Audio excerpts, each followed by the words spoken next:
ಅವರಿಗೆ ನೆರವು ನೀಡುತ್ತಿದ್ದ ಶಂಕಿತ ಒಬ್ಬ ನದಿಗೆ ಹಾರಿ ಆತ್ಮಹತ್ಯೆ ಮಾಡಿಕೊಂಡಿರೋ ಬಗ್ಗೆ ಮಾಹಿತಿಗಳು ಬರ್ತಾ ಇದೆ.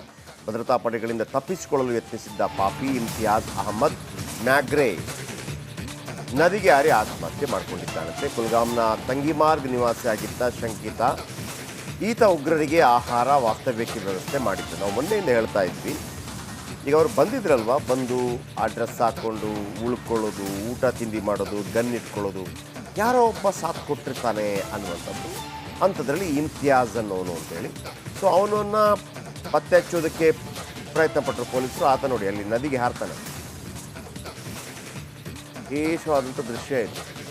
ಅದನ್ನು ಸೀದಾ ನದಿಗೆ ಯಾರೇ ಆತ್ಮಹತ್ಯೆ ಮಾಡ್ಕೊಂಡಿದ್ದಾನೆ ಅಂತ ಮಾಹಿತಿಗಳು ಬರ್ತಾ ಇದೆ. ಆತ್ಮಹತ್ಯೆ ಮಾಡ್ಕೊಂಡೋ ತಪ್ಪಿಸ್ಕೊಂಡೋ ಗೊತ್ತಿಲ್ಲ. ನೋಡಿ ಅಲ್ಲಿ ಇರ್ತಾನವ, ನನಗೆ ಏನು ಮಾಡಬೇಕು ಗೊತ್ತಾಗೋದಿಲ್ಲ. ಅವನಿಗೆ ಸೀದಾ ಹಾರ್ತಾನೆ ನೋಡಿ, ಬಂದು ಆ ನದಿಗೆ ಹಾರ್ತಾನೆ.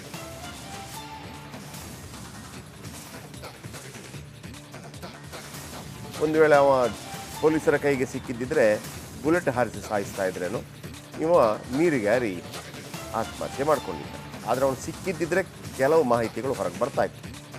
ತಂಗಿಮಾರ್ಗ್ ಅರಣ್ಯದಲ್ಲಿ ಅವಿತಿದ್ದ ಉಗ್ರರಿಗೆ, ತಂಗಿಮಾರ್ಗ್ ಅಂಥೇಳಿ ಅಲ್ಲಿ ಒಂದು ಅರಣ್ಯ ಇದೆ ನಿಮಗೆ, ಶ್ರೀನಗರ ಅದಾದ ನಂತರ ಜಮ್ಮು ಕಡೆಗೆ ಹೋಗ್ತಾ ಇದ್ದಾಗೆ ದಟ್ಟ ಅರಣ್ಯಗಳು ಮತ್ತು ಭಾಳ ದೊಡ್ಡ ಕಣಿವೆಗಳೆಲ್ಲ ಸಿಗುತ್ತೆ ತಂಗಿಮಾರ್ಗ್ ಅರಣ್ಯ. ಸೊ ಅಲ್ಲಿ ಕೆಲವು ಮಾಹಿತಿಗಳನ್ನು ಕೊಟ್ಟಿದ್ದ ಅಂಥೇಳಿ, ಉಗ್ರರಿಗೆ ನೆರವು ನೀಡಿದ್ದ ಅಂಥೇಳಿ, ಭದ್ರತಾ ಸಿಬ್ಬಂದಿಗೆ ಉಗ್ರರ ಅಡಗುದಾಣ ತೋರಿಸಲು ಒಪ್ಪಿದ್ದ. ಮೇ 3ರಂದು ಆತನ ಭದ್ರತಾ ಸಿಬ್ಬಂದಿ ವಶಕ್ಕೆ ಪಡೆದಿದ್ದರು. ಇದು ದೊಡ್ಡ ಫೇಲ್ಯೂರ್ ಆಗಿದ್ರೆ ನನ್ನ ಪ್ರಕಾರ. ಒಂದು ವೇಳೆ ಆತ ಆತ್ಮಹತ್ಯೆ ಮಾಡಿಕೊಳ್ಳುವಷ್ಟು ನೀವು ಅವರನ್ನು ಫ್ರೀ ಬಿಡ್ತೀರಿ ಅಂತಂದರೆ ಏನು ಮಾಡ್ತಾ ಇದ್ದೀರಿ? ನಿಮ್ಮ ವಶಕ್ಕೆ ಬಂದ ನಂತರ ಇದನ್ನು ಒಂದೊಂದು ರೀತಿಯಲ್ಲಿ ಪ್ರಶ್ನೆ ಮಾಡಬೇಕಾಗುತ್ತೆ. ನಾವು ಸಿಬ್ಬಂದಿ ವಶಕ್ಕೆ ಪಡೆದಿದ್ದರು. ಮೇ 4ರಂದು ಬೆಳಗ್ಗೆ ಜಮ್ಮು ಕಾಶ್ಮೀರ ಪೊಲೀಸರು ಕರೆತಂದಿದ್ದರು. ಆಗ ಸಮೀಪದಲ್ಲೇ ಇದ್ದ ವಿಶ್ವಾ ನದಿಗೆ ಹಾರಿ ತಪ್ಪಿಸಿಕೊಳ್ಳಲು ಯತ್ನ. ಆದರೆ ಜೋರಾದ ನೀರಿನ ಸೆಳೆತಕ್ಕೆ ಸಿಲುಕಿದ್ದ ಆತ ಮೃತಪಟ್ಟಿದ್ದ. ಈ ಇಡೀ ಪ್ರಹಸನ ಕ್ಯಾಮರಾದಲ್ಲಿ ಸೆರೆಯಾಗಿದೆ. ಆತನೇ ನದಿಗೆ ಹಾರುತ್ತಿರುವುದು ದೃಶ್ಯದಲ್ಲಿ ಸೆರೆಯಾಗಿದೆ. ಆತನನ್ನು ನೀವು, ನನಗೆ ಭಾಳ ಆಶ್ಚರ್ಯ ಆಗುತ್ತೆ. ಯಾಕೆ ಆತನ ಓಡಾಡ್ದಂಗೆ ಏನಾದರೂ ವ್ಯವಸ್ಥೆ ಮಾಡ್ಬೋದಿತ್ತಲ್ವ, ಅಥವಾ ಕಾಲ್ಗೋ ಮತ್ತೊಂದಕ್ಕೋ ಒಂದು ರೀತಿಯಲ್ಲಿ ಕೋಳ ಹಾಕ್ಬೋದಿತ್ತು ಅಂತೇಳಿ.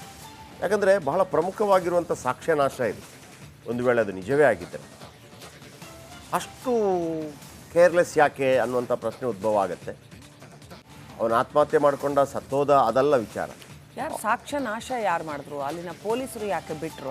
ಅದೇ ಈಗ ಕೇಳ್ತಿರೋದು. ಈಗ ನಮಗೆ ಎಷ್ಟು ಡೌಟ್ಗಳು ಬರ್ತಾ ಇದೆ ಅಂತಂದರೆ, ಆತ ಎರಡು ಆಪ್ಷನ್ ಇರ್ಬೋದು. ಒಂದು, ನಾನು ಸತ್ತೋಗ್ಬಿಡ್ತೀನಿ, ಅದಕ್ಕೆ ಅವಕಾಶ ಹಿಂಗೆಲ್ಲ ಡೌಟ್ಗಳು ಬರಲಿಕ್ಕೆ ಶುರು ಆಗುತ್ತೆ.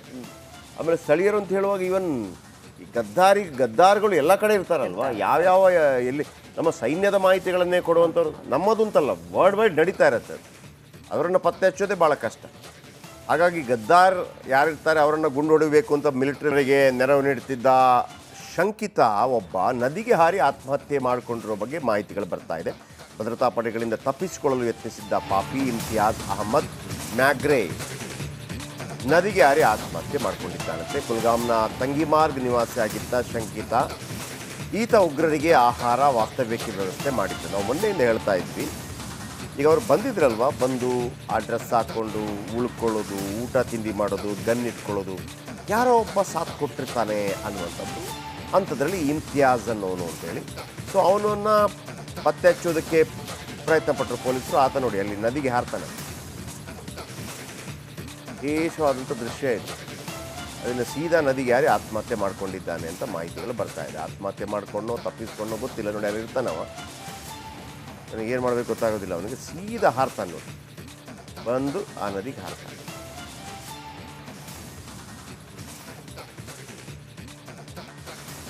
ಒಂದು ವೇಳೆ ಅವ ಪೊಲೀಸರ ಕೈಗೆ ಸಿಕ್ಕಿದ್ದಿದ್ರೆ ಬುಲೆಟ್ ಹಾರಿಸಿ ಸಾಯಿಸ್ತಾ ಇದ್ರೇನು, ಇವ ನೀರಿಗೆ ಹಾರಿ ಆತ್ಮಹತ್ಯೆ ಮಾಡ್ಕೊಂಡಿದ್ದ. ಆದರೆ ಅವನು ಸಿಕ್ಕಿದ್ದಿದ್ರೆ ಕೆಲವು ಮಾಹಿತಿಗಳು ಹೊರಗೆ ಬರ್ತಾ ಇತ್ತು. ತಂಗಿಮಾರ್ಗ್ ಅರಣ್ಯದಲ್ಲಿ ಅವಿತಿದ್ದ ಉಗ್ರರಿಗೆ, ತಂಗಿಮಾರ್ಗ್ ಅಂಥೇಳಿ ಅಲ್ಲಿ ಒಂದು ಅರಣ್ಯ ಇದೆ ನಿಮಗೆ, ಶ್ರೀನಗರ ಅದಾದ ನಂತರ ಜಮ್ಮು ಕಡೆಗೆ ಹೋಗ್ತಾ ಇದ್ದಾಗೆ ದಟ್ಟ ಅರಣ್ಯಗಳು ಮತ್ತು ಭಾಳ ದೊಡ್ಡ ಕಣಿವೆಗಳೆಲ್ಲ ಸಿಗುತ್ತೆ ತಂಗಿಮಾರ್ಗ್ ಅರಣ್ಯ. ಸೊ ಅಲ್ಲಿ ಕೆಲವು ಮಾಹಿತಿಗಳನ್ನು ಕೊಟ್ಟಿದ್ದ ಅಂಥೇಳಿ, ಉಗ್ರರಿಗೆ ನೆರವು ನೀಡಿದ್ದ ಅಂಥೇಳಿ, ಭದ್ರತಾ ಸಿಬ್ಬಂದಿಗೆ ಉಗ್ರರ ಅಡಗುದಾಣ ತೋರಿಸಲು ಒಪ್ಪಿದ್ದ. ಮೇ 3ರಂದು ಆತನ ಭದ್ರತಾ ಸಿಬ್ಬಂದಿ ವಶಕ್ಕೆ ಪಡೆದಿದ್ದರು. ಇದು ದೊಡ್ಡ ಫೇಲ್ಯೂರ್ ಆಗಿದ್ರೆ ನನ್ನ ಪ್ರಕಾರ. ಒಂದು ವೇಳೆ ಆತ ಆತ್ಮಹತ್ಯೆ ಮಾಡಿಕೊಳ್ಳುವಷ್ಟು ನೀವು ಅವರನ್ನು ಫ್ರೀ ಬಿಡ್ತೀರಿ ಅಂತಂದರೆ ಏನು ಮಾಡ್ತಾ ಇದ್ದೀರಿ? ನಿಮ್ಮ ವಶಕ್ಕೆ ಬಂದ ನಂತರ ಇದನ್ನು ಒಂದೊಂದು ರೀತಿಯಲ್ಲಿ ಪ್ರಶ್ನೆ ಮಾಡಬೇಕಾಗುತ್ತೆ. ನಾವು ಸಿಬ್ಬಂದಿ ವಶಕ್ಕೆ ಪಡೆದಿದ್ದರು. ಮೇ 4ರಂದು ಬೆಳಗ್ಗೆ ಜಮ್ಮು ಕಾಶ್ಮೀರ ಪೊಲೀಸರು ಕರೆತಂದಿದ್ದರು. ಆಗ ಸಮೀಪದಲ್ಲೇ ಇದ್ದ ವಿಶ್ವಾ ನದಿಗೆ ಹಾರಿ ತಪ್ಪಿಸಿಕೊಳ್ಳಲು ಯತ್ನ. ಆದರೆ ಜೋರಾದ ನೀರಿನ ಸೆಳೆತಕ್ಕೆ ಸಿಲುಕಿದ್ದ ಆತ ಮೃತಪಟ್ಟಿದ್ದ. ಈ ಇಡೀ ಪ್ರಹಸನ ಕ್ಯಾಮರಾದಲ್ಲಿ ಸೆರೆಯಾಗಿದೆ. ಆತನೇ ನದಿಗೆ ಹಾರುತ್ತಿರುವುದು ದೃಶ್ಯದಲ್ಲಿ ಸೆರೆಯಾಗಿದೆ. ಆತನನ್ನು ನೀವು ನನಗೆ ಭಾಳ ಆಶ್ಚರ್ಯ ಆಗುತ್ತೆ. ಯಾಕೆ ಆತನ ಓಡಾಡ್ದಂಗೆ ಏನಾದರೂ ವ್ಯವಸ್ಥೆ ಮಾಡ್ಬೋದಿತ್ತಲ್ವಾ, ಅಥವಾ ಕಾಲ್ಗೋ ಮತ್ತೊಂದಕ್ಕೋ ಒಂದು ರೀತಿಯಲ್ಲಿ ಕೋಳ ಹಾಕ್ಬೋದಿತ್ತು ಅಂತೇಳಿ. ಯಾಕಂದರೆ ಬಹಳ ಪ್ರಮುಖವಾಗಿರುವಂಥ ಸಾಕ್ಷ್ಯನಾಶ ಇದು. ಒಂದು ವೇಳೆ ಅದು ನಿಜವೇ ಆಗಿದ್ದರೆ ಅಷ್ಟು ಕೇರ್ಲೆಸ್ ಯಾಕೆ ಅನ್ನುವಂಥ ಪ್ರಶ್ನೆ ಉದ್ಭವ ಆಗುತ್ತೆ. ಅವನು ಆತ್ಮಹತ್ಯೆ ಮಾಡಿಕೊಂಡ ಸತ್ತೋದ ಅದಲ್ಲ ವಿಚಾರ. ಯಾರು ಸಾಕ್ಷ್ಯ ನಾಶ ಯಾರು ಮಾಡಿದ್ರು? ಅಲ್ಲಿನ ಪೊಲೀಸರು ಯಾಕೆ ಬಿಟ್ಟರು? ಅದೇ ಈಗ ಕೇಳ್ತಿರೋದು. ಈಗ ನಮಗೆ ಎಷ್ಟು ಡೌಟ್ಗಳು ಬರ್ತಾ ಇದೆ ಅಂತಂದರೆ, ಆತ ಎರಡು ಆಪ್ಷನ್ ಇರ್ಬೋದು. ಒಂದು, ನಾನು ಸತ್ತೋಗ್ಬಿಡ್ತೀನಿ, ಅದಕ್ಕೆ ಅವಕಾಶ ಹಿಂಗೆಲ್ಲ ಡೌಟ್ಗಳು ಬರಲಿಕ್ಕೆ ಶುರು ಆಗುತ್ತೆ. ಆಮೇಲೆ ಸ್ಥಳೀಯರು ಅಂತ ಹೇಳುವಾಗ ಈವನ್ ಈ ಗದ್ದಾರ್ಗಳು ಎಲ್ಲ ಕಡೆ ಇರ್ತಾರಲ್ವ, ಯಾವ್ಯಾವ ಎಲ್ಲಿ ನಮ್ಮ ಸೈನ್ಯದ ಮಾಹಿತಿಗಳನ್ನೇ ಕೊಡುವಂಥವ್ರು ನಮ್ಮದು ಅಂತಲ್ಲ, ವರ್ಲ್ಡ್ ವೈಡ್ ನಡೀತಾ ಇರುತ್ತೆ.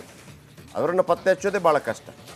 ಹಾಗಾಗಿ ಗದ್ದಾರ್ ಯಾರಿರ್ತಾರೆ ಅವರನ್ನು ಗುಂಡು ಹೊಡಿಬೇಕು ಅಂತ ಮಿಲಿಟ್ರಿಯಲ್ಲಿ ಕೂಡ ಇದೆ.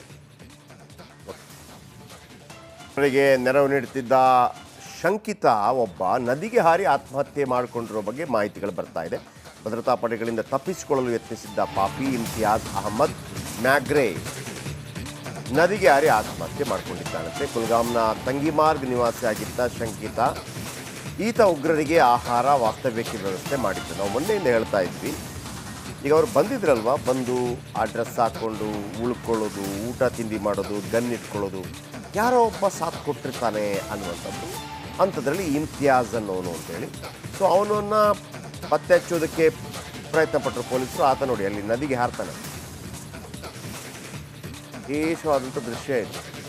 ಅದನ್ನು ಸೀದಾ ನದಿಗೆ ಯಾರೇ ಆತ್ಮಹತ್ಯೆ ಮಾಡ್ಕೊಂಡಿದ್ದಾನೆ ಅಂತ ಮಾಹಿತಿಗಳು ಬರ್ತಾ ಇದೆ. ಆತ್ಮಹತ್ಯೆ ಮಾಡ್ಕೊಂಡೋ ತಪ್ಪಿಸ್ಕೊಂಡೋ ಗೊತ್ತಿಲ್ಲ. ನೋಡಿ ಅಲ್ಲಿ ಇರ್ತಾನವ, ನನಗೆ ಏನು ಮಾಡಬೇಕು ಗೊತ್ತಾಗೋದಿಲ್ಲ. ಅವನಿಗೆ ಸೀದಾ ಹಾರ್ತಾನೆ ನೋಡಿ, ಬಂದು ಆ ನದಿಗೆ ಹಾರ್ತಾನೆ.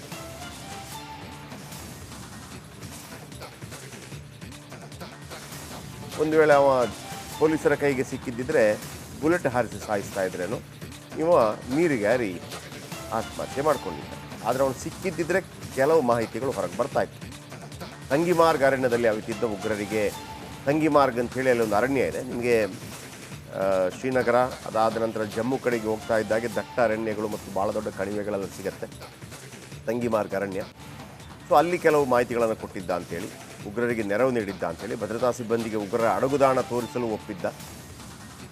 ಮೇ 3ರಂದು ಆತನನ್ನು ಭದ್ರತಾ ಸಿಬ್ಬಂದಿ ವಶಕ್ಕೆ ಪಡೆದಿದ್ದರು. ಇದು ದೊಡ್ಡ ಫೇಲ್ಯೂರ್ ಆಗಿದ್ರೆ ನನ್ನ ಪ್ರಕಾರ. ಒಂದು ವೇಳೆ ಆತ ಆತ್ಮಹತ್ಯೆ ಮಾಡಿಕೊಳ್ಳುವಷ್ಟು ನೀವು ಅವರನ್ನು ಫ್ರೀ ಬಿಡ್ತೀರಿ ಅಂತಂದರೆ ಏನು ಮಾಡ್ತಾ ಇದ್ದೀರಿ? ನಿಮ್ಮ ವಶಕ್ಕೆ ಬಂದ ನಂತರ ಇದನ್ನು ಒಂದು ರೀತಿಯಲ್ಲಿ ಪ್ರಶ್ನೆ ಮಾಡಬೇಕಾಗುತ್ತೆ. ನಾವು ಸಿಬ್ಬಂದಿ ವಶಕ್ಕೆ ಪಡೆದಿದ್ದರು. ಮೇ 4ರಂದು ಬೆಳಗ್ಗೆ ಜಮ್ಮು ಕಾಶ್ಮೀರ ಪೊಲೀಸರು ಕರೆತಂದಿದ್ದರು. ಆಗ ಸಮೀಪದಲ್ಲೇ ಇದ್ದ ವಿಶ್ವಾ ನದಿಗೆ ಹಾರಿ ತಪ್ಪಿಸಿಕೊಳ್ಳಲು ಯತ್ನ.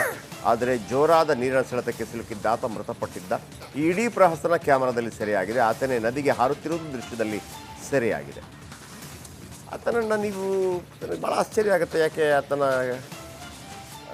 ಓಡಾಡ್ದಂಗೆ ಏನಾದರೂ ವ್ಯವಸ್ಥೆ ಮಾಡ್ಬೋದಿತ್ತಲ್ವಾ, ಅಥವಾ ಕಾಲ್ಗೋ ಮತ್ತೊಂದಕ್ಕೋ ಒಂದು ರೀತಿಯಲ್ಲಿ ಕೋಳ ಹಾಕ್ಬೋದಿತ್ತು ಅಂತೇಳಿ.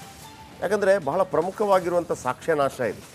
ಒಂದು ವೇಳೆ ಅದು ನಿಜವೇ ಆಗಿದ್ದರೆ ಅಷ್ಟು ಕೇರ್ಲೆಸ್ ಯಾಕೆ ಅನ್ನುವಂಥ ಪ್ರಶ್ನೆ ಉದ್ಭವ ಆಗುತ್ತೆ. ಅವನು ಆತ್ಮಹತ್ಯೆ ಮಾಡಿಕೊಂಡ ಸತ್ತೋದ ಅದಲ್ಲ ವಿಚಾರ. ಯಾರು ಸಾಕ್ಷ್ಯ ನಾಶ ಯಾರು ಮಾಡಿದ್ರು? ಅಲ್ಲಿನ ಪೊಲೀಸರು ಯಾಕೆ ಬಿಟ್ಟರು? ಅದೇ ಈಗ ಕೇಳ್ತಿರೋದು. ಈಗ ನಮಗೆ ಎಷ್ಟು ಡೌಟ್ಗಳು ಬರ್ತಾ ಇದೆ ಅಂತಂದರೆ, ಆತ ಎರಡು ಆಪ್ಷನ್ ಇರ್ಬೋದು. ಒಂದು, ನಾನು ಸತ್ತೋಗ್ಬಿಡ್ತೀನಿ, ಅದಕ್ಕೆ ಅವಕಾಶ ಹಿಂಗೆಲ್ಲ ಡೌಟ್ಗಳು ಬರಲಿಕ್ಕೆ ಶುರು ಆಗುತ್ತೆ.